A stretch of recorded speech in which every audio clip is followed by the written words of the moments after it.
Masih bersama saya Budiman Tanurjo di satu meja di forum. Kembali ke Bu Anies Biarwati, politisi dari Partai Keadilan Sejahtera. Bu Anies, jadi disebutkan bahwa reshuffle kabinet juga sangat tergantung kepada leadership dari Presiden Jokowi. Apa yang dimaksud? Ya, tadi sebenarnya saya sudah menyampaikan itu ya, bahwa bagaimanapun menteri adalah para pembantu-pembantu presiden. Leadernya adalah presiden. Presiden itu sebagai dirijen ya, untuk mengkoordinasikan kerja menteri-menterinya untuk bisa mencapai visi beliau gitu. Dan ini menuntut bagaimana beliau itu mengarahkan para menteri-menterinya.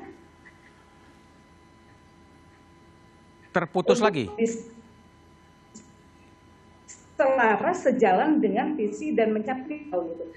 Jadi bukan ya, atau beliau tidak mengetahui dengan pasti kapasitas menteri-menterinya ini gitu. Makanya saya akan berbicara soal kriteria saja gitu, karena hak prerogatif presiden untuk memilih siapa yang akan membantunya, yang dia yakini atau dia percaya bisa membantu dia dalam mencapai visinya.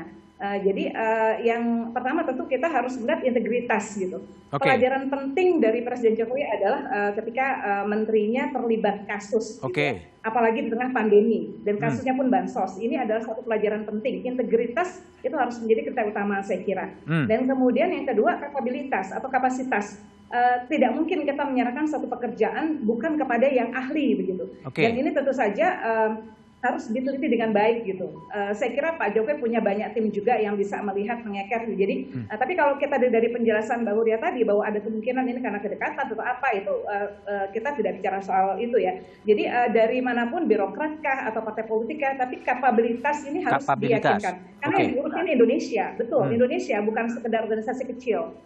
Jadi mempertaruhkan Indonesia kepada orang yang tidak kompeten itu sangat berbahaya. Kemudian yang ketiga saya kira juga harus kita perhatikan masalah akseptabilitas. Bagaimana penerimaan publik begitu. Betul, penerimaan publik. Kalau memasang orang yang kontroversial ini akan kontraproduktif gitu. Jadi siapa yang kontroversial, Bu?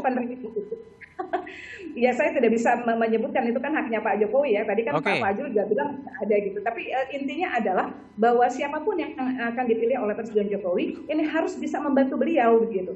Dan beliau harus bisa mengarahkan, menertibkan, kemudian membawa timnya ini menjadi satu teamwork yang bisa mencapai visi yang beliau canangkan.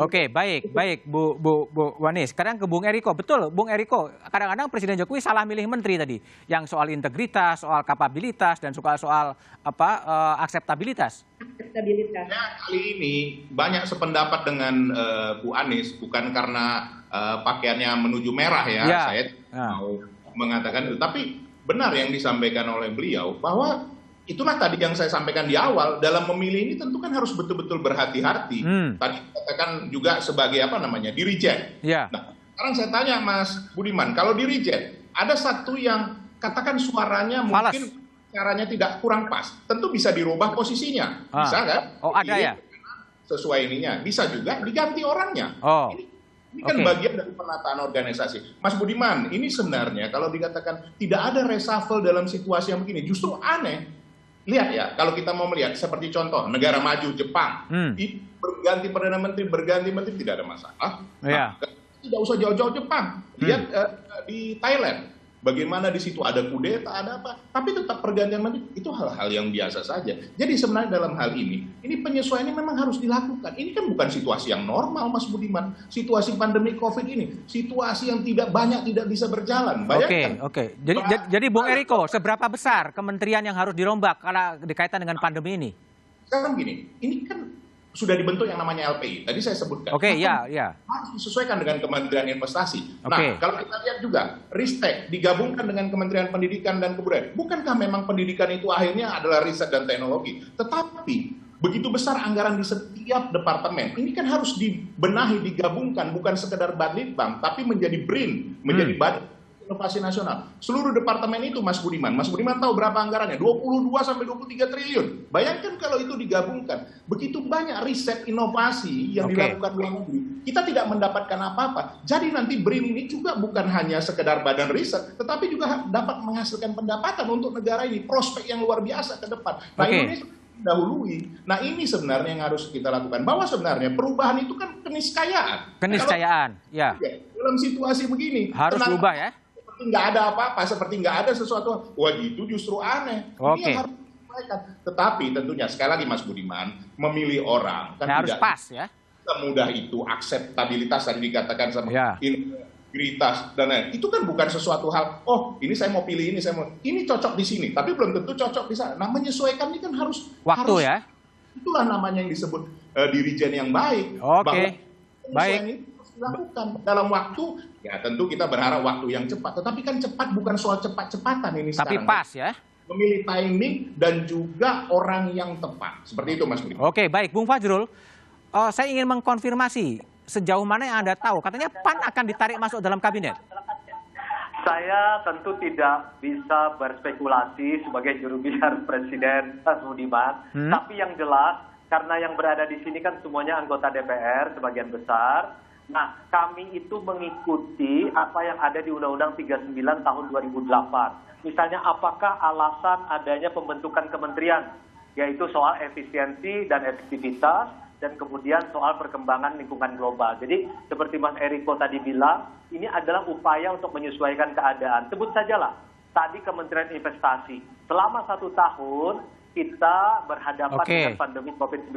Kita memerlukan pertumbuhan 5-7%, kata Pak Jokowi di 2021. Karena itu kita memerlukan Kementerian Investasi. Artinya sesuai dengan pertimbangan yang ada di dalam undang-undang. Kemudian dalam pembentukan Kemendikbudristek, tadi bagus disebutkan oleh Pak Eriko juga, ini juga dalam upaya efisiensi dan efektivitas, dan juga agar lebih fokus dalam menghadapi persoalan. Karena ada kesesuaian antara Dikbud dengan Ristek. Jadi ada kesesuaian. Nah, kami mengikuti apa yang ada di Undang-Undang 39, dan tentu itulah pertimbangan yang akhirnya diterima oleh teman-teman anggota DPR. Karena sesuai dengan undang-undang yang dipertimbangkan oleh mereka. Saya ke Mas Lukman Hakim. Mas Lukman, udah dengar belum sih kemudian bahwa PAN akan ditarik masuk dalam kabinet?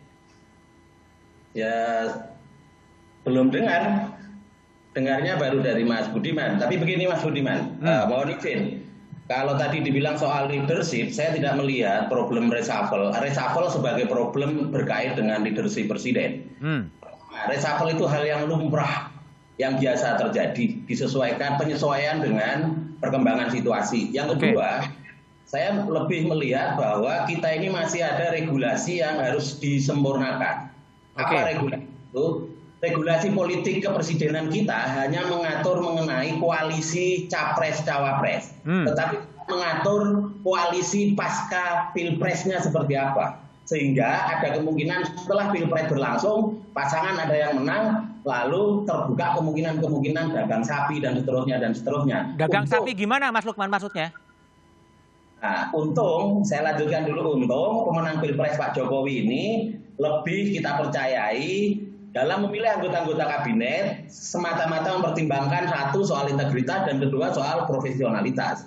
Sehingga kekurangan regulasi yang saya sebut tadi, tidak adanya pengaturan pasca pilpres itu koalisi harus seperti apa. Tercermin enggak misalnya bangunan koalisi kampanye pilpres ke dalam pemerintahan baru misalnya, itu jatuh. Itu bisa oleh Pak Jokowi yang mengutamakan dalam merekrut anggota kabinet satu soal integritas dan kedua soal profesionalitas. Kita beruntung punya Presiden Pak Jokowi sekarang. Itu artinya Anda keberatan kalau partai yang di luar dulu masuk ke dalam ya? Bukan masalah keberatan. PKB tidak dalam posisi bisa keberatan atau tidak keberatan. Tetapi nggak sesuai lah ya, aturannya nggak ada gitu ya? Ya, PKB ngikut apapun yang menjadi keputusan Presiden. Karena PKB yakin kalau Presiden mengakomodir yang sekarang masih di luar, itu juga akan didasarkan pada pertimbangan-pertimbangan yang maslahah untuk bangsa dan negara ini. Asal kursinya PKB nggak berkurang gitu. Kalau itu kita percayakan penuh ke Pak Presiden. Oke.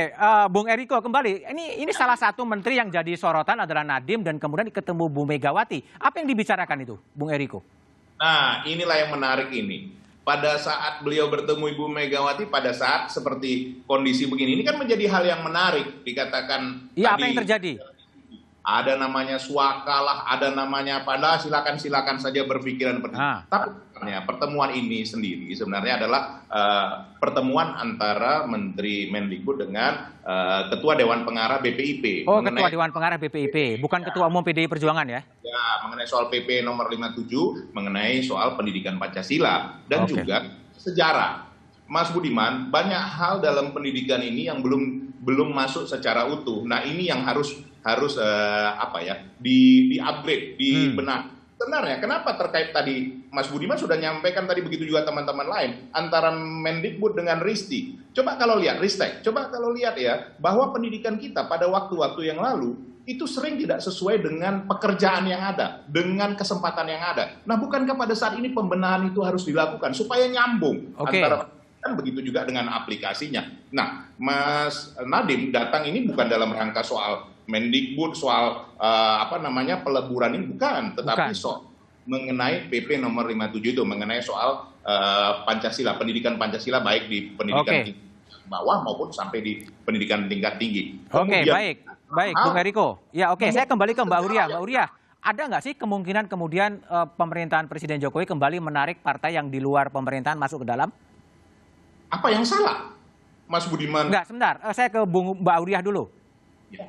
Kalau melihat kebiasaan sebelum-sebelumnya, kemungkinan itu saya rasa ada ya, Mas. Ada ya? Okay. Karena begini, ada dua ciri khas yang bisa kita lihat dari karakteristik pemerintahan Pak Jokowi. Yang pertama adalah politik akomodatif, yang kedua adalah politik klientelisme.